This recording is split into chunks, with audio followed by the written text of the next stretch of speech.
Elle ne marche pas, mais t'inquiète, je le sais, c'est de la comédie. C'est volontaire. Mais je t'en parle à la fin de la vidéo. Aujourd'hui, on va parler du fait que les travailleurs pauvres, ça n'existe pas. D'ailleurs, riches et pauvres, ça n'existe pas.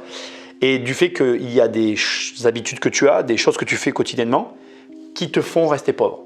Et je vais te montrer qu'en fait, c'est beaucoup plus simple que ce que tu imagines. La vidéo se découpe en deux parties. Première partie, on va rester ici. Je vais aller très vite dans le cœur du sujet pour te montrer des bases, on va dire, psychologiques qui t'amènent à rester pauvre. Et dans la deuxième partie, on va aller voir comment, dans tes dépenses, finalement, tu dilapides ton pognon. Premier point, et celui-là, il est essentiel. Écoute bien, c'est important. Tu ne peux pas améliorer quelque chose pour lequel tu ne portes aucun intérêt. C'est évident, mais écoute bien, c'est aussi important. Si tu ne cherches pas à t'éduquer financièrement, tu n'apprendras pas les finances. Et si tu n'apprends pas les finances, il ne se passera rien. Ce qui veut dire que la capacité qu'une personne va avoir à s'améliorer, c'est à faire des choses difficiles. Si tu arrives à faire des choses difficiles de manière constante, tu vas réussir à avoir des résultats. Exemple, tu n'aimes pas lire des livres. Tu vas aller prendre des livres et tu vas les lire. Tu tapes crise financière avec ou sans accent, il apparaît en première page. Tu tapes riche, il apparaît en première page. Deuxième exemple, tu ne m'aimes pas, tu te forces à lire mes livres. Pourquoi tu fais ça? Parce que c'est difficile. Et ce n'est pas le fait d'acheter un livre qui va changer ta vie. Non, c'est le fait de confronter ta réflexion à la réflexion d'un autre qui va t'amener sur des chemins inattendus. Et c'est ça qu'on cherche. On cherche à sortir d'une condition. Dixit la pauvreté, j'y crois pas, mais admettons, tu veux sortir de la pauvreté. Ok, si tu continues à penser toujours de la même manière, devine quoi? Tu sortiras jamais. Donc, oblige-toi, en allant voir des gens que tu n'aimes pas, à penser différemment. Ta capacité à faire des choses difficiles t'amènera de nouveaux résultats. Deuxième point.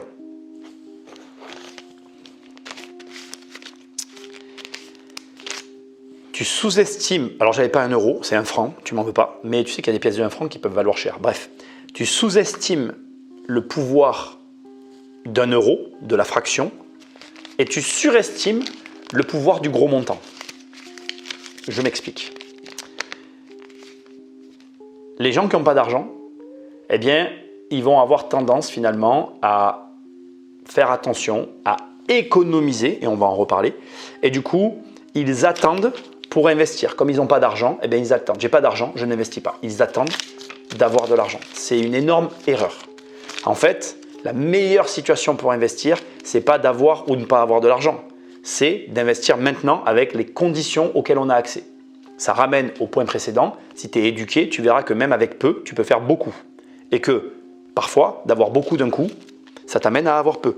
Donc, arrête d'attendre d'avoir de l'argent pour investir. Investis maintenant et puis tu auras de l'argent.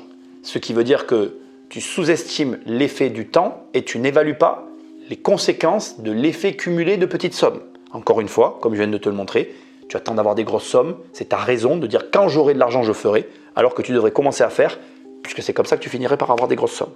Change cette manière de penser et tu auras de l'argent, tu sortiras de la pauvreté. Troisième et dernier point. Tu comptes les centimes et pas les millions. Ça veut dire quoi? C'est très simple. Ça veut dire qu'en fait, tu te concentres sur ce que j'ai dit il y a un instant, les économies. Tu vas chercher à baisser tes charges et tu ne cherches pas à augmenter tes revenus. Ça nous ramène à tout ce que je viens de dire et c'est encore plus simple de le comprendre maintenant. Tu préfères fantasmer des résultats que tu n'auras pas. Tu comptes des centimes en économisant ton argent et en espérant un jour faire quelque chose quand tu auras des millions. Alors que si tu augmentais tes gains régulièrement, tu aurais des résultats maintenant. Donc, c'est un problème très français, mais c'est un problème aussi généralisé qui s'explique par une seule et unique raison, le biais d'aversion à la perte. C'est très simple à comprendre et tu vas le percuter tout de suite. Pourquoi les personnes préfèrent économiser et ne pas investir? Investir représente une potentielle perte future que l'on ne connaît pas et économiser nous préserve de l'avenir. On se sent rassuré et du coup, plutôt que de prendre des risques et de s'exposer, on choisit de ne rien faire. Je la répète tout le temps cette phrase. Mais si tu veux sortir de la pauvreté, c'est très simple. Un génie assis ira toujours moins loin qu'un idiot qui marche. Sois cet idiot qui marche et tu me remercieras. Je vais en avoir besoin dans un instant. Alors ici, on va parler d'un sujet tendancieux. La voiture. Je vais être très simple, très clair et direct. La plupart des gens ont une voiture surdimensionnée par rapport à leurs moyens financiers. Et malheureusement, si tu veux faire en sorte de t'en sortir financièrement, de ne plus être pauvre, il va falloir que tu changes, ou en tout cas que tu choisisses une autre voiture. Donc on va commencer par ces chiffres qui sont issus d'une recherche que j'ai faite moi tout seul dans mon coin. On est sur des chiffres de 2015, je m'excuse, c'est ce que j'ai trouvé de plus cohérent. Et parfois tu sais qu'avec les chiffres c'est un petit peu compliqué. On est sur une moyenne, c'est très important que je te le précise. C'est-à-dire que tout ce que tu vois là, c'est une, j'ai fait un mauvais geste, c'est une moyenne. Donc ça veut dire qu'en moyenne, un crédit consommation sur 2 est destiné à l'achat d'un véhicule qui est acheté en moyenne à 11 449 €. La durée moyenne, elle est de 47 mois, donc 3,91 années, 3 années,91. Donc moi j'ai arrondi à 4 ans. L'âge moyen des personnes qui font ce genre de prêt est de 38 ans et ils gagnent en moyenne 1 707 € par mois. Donc là, ce qu'on va regarder tout de suite, je vais calculer en direct avec toi. Donc là, je me connecte à mon application bancaire, tu vois, voilà. Donc là, je suis en train de m'y connecter et en fait, j'ai accès moi en permanence à des lignes et là, j'ai une ligne de crédit pour acheter une voiture. Donc, je vais juste regarder, financer mon projet, un véhicule. Je vais juste regarder le TAEG là au moment où je fais la vidéo. Donc, le TAEG présentement est de 5,93%. Donc, on vient de voir que la moyenne, elle était de 11 449 €. Voilà, donc 5,11 449 €. Juste pour ton information, là, tu vois, l'application me dit que j'ai 297,12 € de crédit pour 15 000 €. Donc là, si je ne dis pas de bêtises, on va tomber à 268, 269, dans ces eaux-là. On va le faire ensemble. Donc, calculer la mensualité. Montant 11 449 € sur la durée 4 ans, c'est la moyenne. Le pourcentage, on est à 5,93. Mensualité, j'ai fait une faute quelque part, 449. 11 400, et j'ai fait une faute encore. 11 449, voilà, là on va y arriver. 265, tu vois, je me suis trompé. 265,69 €. Bon. Donc, on va plutôt faire ça comme ça. On a un revenu médian pour ce genre d'études qui est de 1 707 € et ces personnes-là, elles payent 265,69 € de crédit conso. Et donc, juste un petit calcul très rapide parce que je vais te le montrer en direct. 269 que je divise par 1707, tu as un endettement de 15% pour ta voiture, sachant que ta marge maximale, elle est de 35%. Tu utilises beaucoup trop de ta capacité financière pour acheter ta voiture. Alors, petite astuce que beaucoup de gens connaissent, les gens achètent leur maison pour ensuite acheter leur voiture, ce qui fait qu'ils empilent en plus des 35%, les 15% d'un crédit. Donc, regarde, c'est facile de comprendre qu'on est à 50% d'endettement si jamais il y avait déjà un taux d'endettement sur ce revenu-là pris au taquet pour une résidence principale. Du coup, c'est assez facile de comprendre que c'est la voiture qui te met dedans. Parce que ce qu'il faut savoir, c'est que ce que tu vois ici, là, cette ligne, ce n'est pas ce que te coûte la voiture. Cette ligne, ça n'est que la première ligne de ce que te coûte une voiture. À ça, tu dois ajouter ton budget essence, d'accord? Bon, je ne vais pas mettre de budget, je ne le connais pas, à chacun à le faire, mais par mois, aujourd'hui, moi, je ne vais pas hésiter à rajouter au moins le même budget. Le budget réparation, donc moi, je vais écrire entretien / réparation.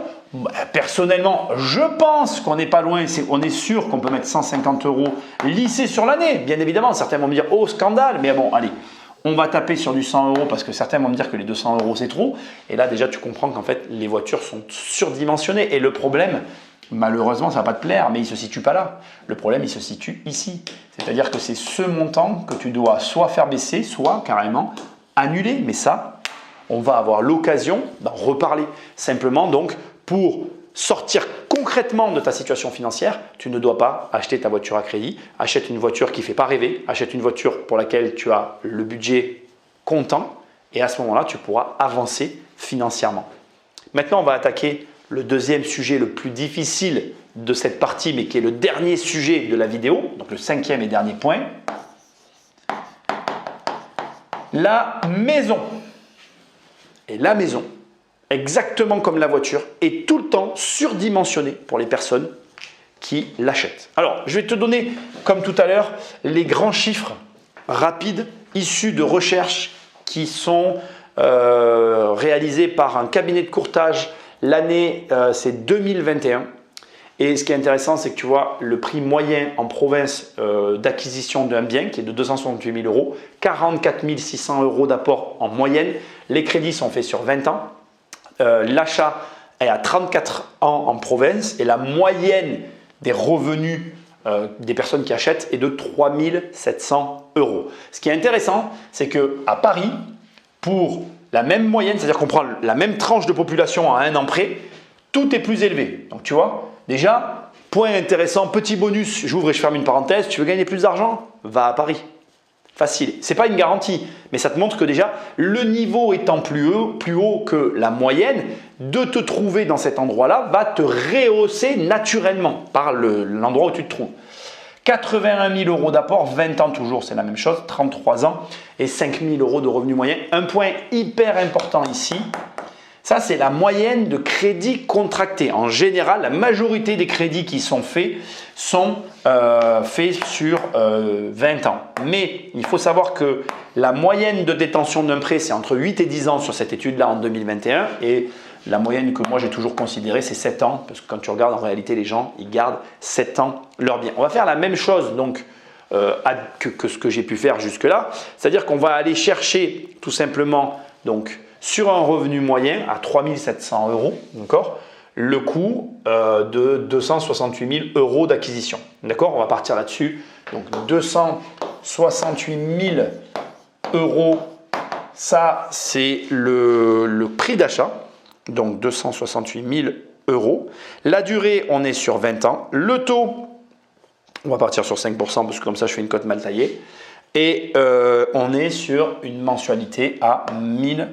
Non, je ne vais pas l'écrire comme ça. On a un revenu moyen à 3 700 euros et une mensualité à 1768 euros. Ça, c'est la mensualité. Donc, certes, il y a un apport. Donc, tu pourrais me dire, attends Nicolas, c'est pas vrai, il faut que tu déduises l'apport. Donc, je vais le faire. À partir de là, je vais enlever 40 000 euros à 268 000 euros. Donc, ça fait 228 000 euros. J'enlève 40, non, allez, pas 28, 224 000 euros. 1, 2, 3, on va regarder la moyenne. Ça nous fait tomber à 1478. 1478. Je voulais faire absolument le calcul d'avant. Pourquoi? Parce que je sais aussi pertinemment que tout le monde n'a pas 40 000 euros d'apport. Mais bon, admettons. On part là-dessus. Je pense que c'est ce qu'il y a de plus cohérent. Et je refais le même calcul que tout à l'heure. 1478 divisé par 3 700 euros. On est donc à 39% d'endettement. Vu que je suis un petit peu vicieux, tu sais ce que je m'apprête à faire. Je vais faire ça. Et tu commences à comprendre comment la plupart des gens ne s'en sortent pas, puisque là, en fait, si on fait les choses dans l'ordre, les gens vont aussi faire un crédit voiture. Et à cela s'ajoute le calcul que j'ai fait tout à l'heure, à savoir que ce montant-là, ce n'est pas le prix de ta maison. C'est ce à quoi ça te revient de l'acheter. Mais à ça, il faut ajouter l'entretien, les améliorations parce qu'il y en a toujours, etc. Donc, c'est le prix minimum qu'elle te coûte. Je ne vais pas avoir l'affront parce que je pense qu'à ce stade, il y a beaucoup de personnes déjà qui ne seront pas d'accord avec moi. Mais malheureusement, force est de constater que la plupart des gens achètent des maisons surdimensionnées par rapport à leurs revenus, achètent des voitures surdimensionnées par rapport à leurs revenus. Et comme chaque euro compte, si tu veux, tout cet argent qui est investi, je vais oser employer ce terme, mais pour moi il est dépensé, mais on va employer le terme investi, parce qu'il y a des gens qui emploient le terme investi, mais je ne suis pas d'accord, hein, on est bien d'accord que je le précise, c'est un lapsus de langage. Acheter une voiture pour aller travailler, ça ne justifie pas d'acheter une voiture surdimensionnée, ce n'est pas de l'investissement, c'est de la dépense. Acheter une maison surdimensionnée qui te coûte plus cher que ce que tu peux payer, ce n'est pas de l'investissement, c'est de la dépense. Et le contre-argument, c'est de dire, oui mais ça, c'est de l'épargne forcée. Mais ça, pour moi, c'est ce qu'on appelle l'épargne forcée, c'est la justification de la bêtise financière. Si tu fais de l'épargne forcée, ça veut dire que tu n'as pas d'argent pour investir. Et si tu n'as pas d'argent pour investir, j'ai fait une bêtise ici, si tu n'as pas d'argent pour investir, tu n'as aucun moyen de t'enrichir et donc de sortir de ta condition financière. En définitive, tout ça, ça n'est qu'un choix, un choix que tu vas devoir faire. Et ce choix, il est très simple, être raisonnable sur l'achat des biens que tu utilises. On va en parler. 3 points sur l'état d'esprit, 2 points sur la pratique. Tu l'as remarqué, l'état d'esprit prépondère en matière financière. Ce qui veut dire que travaille ton esprit, passe à l'action bien sûr, tu auras des résultats. Néglige ce que tu as dans la tête, ça sera compliqué pour toi de sortir de la pauvreté. Maintenant, je vais terminer avec ça. Je te l'ai dit au départ, elle ne marche pas, c'est volontaire. Pourquoi? Le temps passe. Et ce n'est pas un conseil en fait, c'est le vrai problème. Derrière tout ce que je viens de dire se cache la vraie raison pour laquelle la plupart des gens n'arrivent pas à sortir de la pauvreté et la minorité, ceux que les gens appellent les riches, s'en sortent. Ils ont compris une chose, c'est que le temps était dans leur dos lorsqu'ils investissent et face à eux, si tu préfères contre eux, s'ils n'investissent pas. Au début, je t'ai dit une phrase très importante. Je t'ai dit, travailleur pauvre, ça n'existe pas. Riche et pauvre, ça n'existe pas. Ça n'existe pas. C'est qu'une question de choix. Est-ce que le temps est avec toi ou est-ce que le temps est contre toi? T'es surpris? C'est pas ce à quoi tu t'attendais? Si tu dépenses tout ton argent dans des maisons, il ne te reste plus d'argent pour investir. Dans des voitures, plus d'argent pour investir. Dans des Black Friday, dans des promotions, plus d'argent pour investir. Maintenant, si tu comprends que pendant 10 ans ou 20 ans, tu ne vas pas avoir d'argent pour toi, mais tu vas tout investir. Tout le reste du temps qui va te rester, tu pourras en profiter. Oui, cet exemple est excessif. Qui a envie de priver sa vie, de se priver pendant 10 ou 20 ans? Personne. Et beaucoup de gens vont me dire, les riches ne font pas ça. Mais les riches, ce que tu n'arrives pas à comprendre, ils ne sont pas riches parce qu'ils achètent des promotions. Ils sont riches parce qu'ils proposent des promotions. Le temps est dans leur dos. Alors que toi, le temps est face à toi. Il est contre toi. Si tu veux changer cet état de fait, tu dois comprendre que le moindre euro que tu dépenses, que tu échanges contre quelque chose de futile, te tire une balle dans le pied. Tu te tires une balle dans le pied. Et tous ceux qui doutent parce qu'ils se disent que ce n'est pas avec 10 € par mois qu'ils vont changer leur vie parce qu'ils les mettent dans je ne sais quelle action, tu te trompes. Parce que l'argent, c'est un mécanisme. Si tu comprends le mécanisme, que tu le reproduis, c'est là que tu auras des résultats. Donc oui, cette montre, elle est cassée. Elle est cassée parce qu'elle me rappelle, mais justement parce qu'elle est cassée, que le temps passe, que le temps, si je veux qu'il joue en ma faveur, c'est pas parce que ma montre, elle marche. C'est parce que mes business, ils marchent. T'as compris?